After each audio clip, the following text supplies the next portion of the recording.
Yo, what is going on, guys? In this video, we're gonna share with you how to make $100 a day without a job.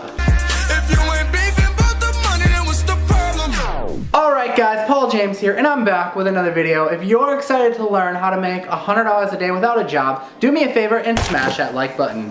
Also, if you've never been to the channel before, this is a place where we talk about building businesses, entrepreneurship, or just plain making money. So if you're into any of those things or you like those things, then do me a favor and drop below the video right now, hit the subscribe button, and then after you subscribe, if you want me to reply back to you, I will. All you have to do is comment below the video saying I've subscribed, and I will welcome you to the channel. I'll thank you for subscribing, because that's just how we roll here, and I appreciate you guys so much, and I thank you for being a part of the family.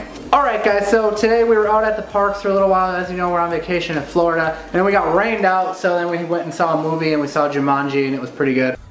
Shooting Jumanji again. Saw a bunch of spiders and centipedes out here today. But then I figured since we're rained out, we may as well go and shoot a video today and talk about how to make $100 a day without a job. So what I want to do is I actually want to reference back to a clip when we were out shopping. If you guys remember the retail arbitrage business that Carrie and I run, we were out shopping for items, and we'll go ahead and we'll flash back to Costco. We found a desk lamp there, so go ahead and roll the clip. Alright guys, so we're at a different Costco, not the same one as last time, but I wanted to show you an interesting find here. So we only found one of these. It's $18. Alright guys, so you saw that clip, right? We had purchased that desk lamp for $18, and guess what we sold it for on Amazon? We sold it for, and I'll put a screenshot up there, we sold it for almost $80, guys. $80. Now that is insane ROI. Insane. So basically, if you could go and you could just sell 2 of those a day, or 2 items like that a day, you could quickly get up to $100 per day, as you can see. And this is great because if you don't have a job, if you don't want to be working for someone else, you would just go out there and find stores near your house, or you can even look online for items like this, and you could start with a little bit of money, like a little bit of investment, and you could just work your way up and snowball it, because as you take some of those profits back, you can take it and reinvest it into the business. So I actually want to talk just a little bit about the process, and then we'll do maybe a little bit of Q&A. Alright guys, so a lot of people are asking us questions about the app that we use, so I want to kind of break down this method and share with you so that you can actually go out there today and you can do this. Like if you don't have a job, you want to make some money, I just want to show you a really easy way. So this is the Amazon Seller app. You can go ahead and download this app, and what you want to do is you want to click on it, and you want to find an item either in the stores or whatever, or you can type it in and search for it. But you see this little camera icon there? If you have the item in your hand, you can actually scan the item or the item's barcode. So let me grab an item quickly. Okay, so I have this pair of Under Armour socks, well, multiple pairs of socks here. And what I'm gonna do is I'm gonna push a button, camera button, and we're going to go ahead and scan that barcode just like that. And what's going to happen is it's going to pull up the different listings there. So you see there's 2 listings, so you pick the one that is for that. And what it's going to do is it's going to show you, once it loads, it's going to show you what the item is selling for, and it'll show you what the profit is on it. So what you basically do, in this item you actually couldn't sell, which we weren't selling it, this is just an item I bought. But you want to look at this too. If you see this and you want to move on and just pick a different item, and we'll answer some questions about that because I saw we had some questions about it. But first, let me just kind of show you how to figure out if you're actually going to make money on the item or not. So you would click on this right here, this top one. And it's going to allow you to punch in what you paid for the item. So the cost of purchase. So let's just say, for example, that we were able to get this item for $5. You punch it in, and it'll show you that you're going to make $8.44 profit. But that's not including the price to ship it into Amazon. So you want to go and figure that out. Now, in our last load, we had a pretty decent sized load, maybe like a medium sized load. You guys saw the video, so you kind of know what we sent in. We ended up averaging about 30 cents per item, right? Carrie's standing next to me to confirm. So 30 cents an item. So you could punch that in.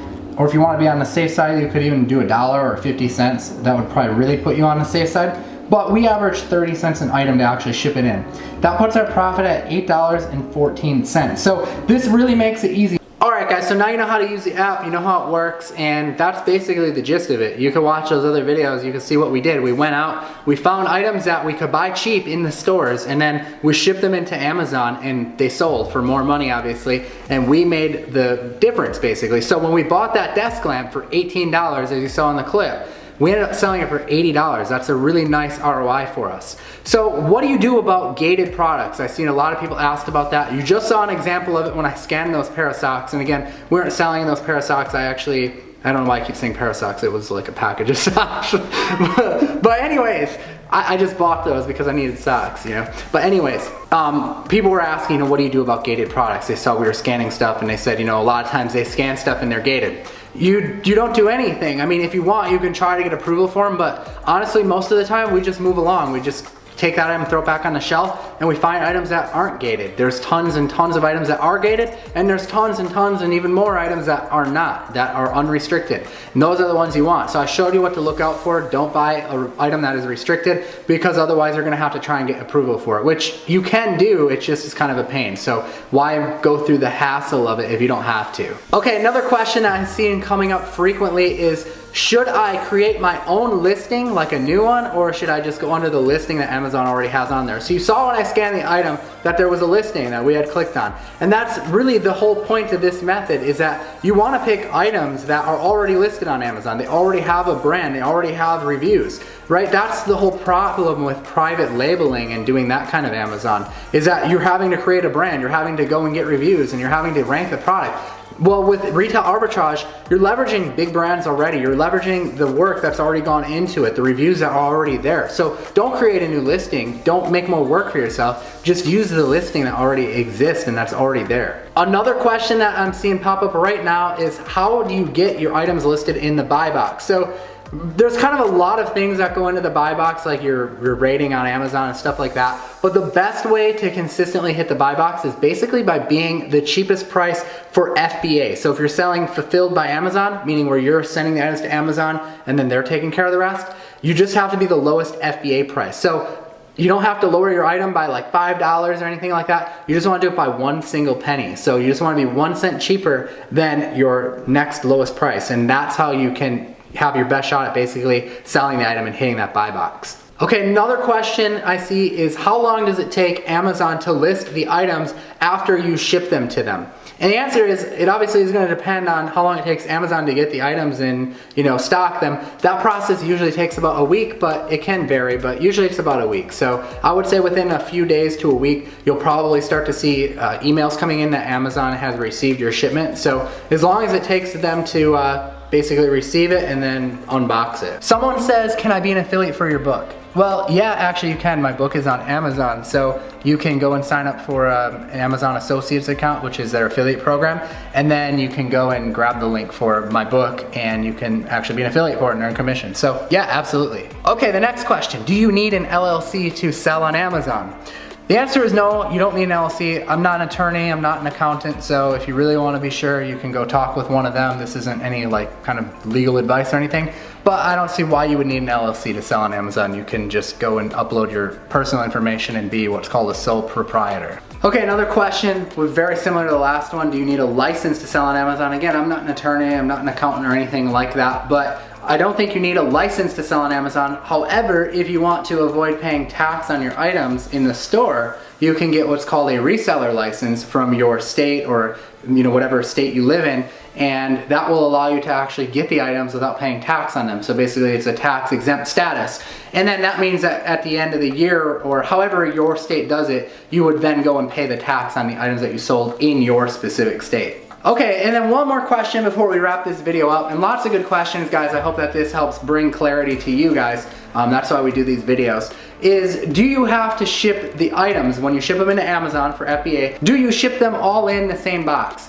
And that depends. It depends, number one, if you can fit them all in the same box. Number two, if you're sending them all to the same warehouse. Because sometimes Amazon will have you sent to multiple warehouses. Usually it's like 2 or 3 at a time that you'll ship them to, different warehouses. So in that case, you're probably talking 2 or 3 different boxes. But if you have a really big load, even if the items are going to the same warehouse, you might have to split those items up into a couple different boxes, but really isn't a big deal. You can, you know, do that pretty easily. All right, guys, so there you have it. That is the method to make $100 a day without a job. I hope that you enjoyed this video. If you did and it brought you some more clarity and you want to try this method out, do me a favor and smash the like button. And again, if you're not subscribed, you should be. You're missing out. Drop below, subscribe. But anyways, guys, that wraps up this video. So I hope that you enjoyed it. We'll see you next time. I am Paul James. Peace out.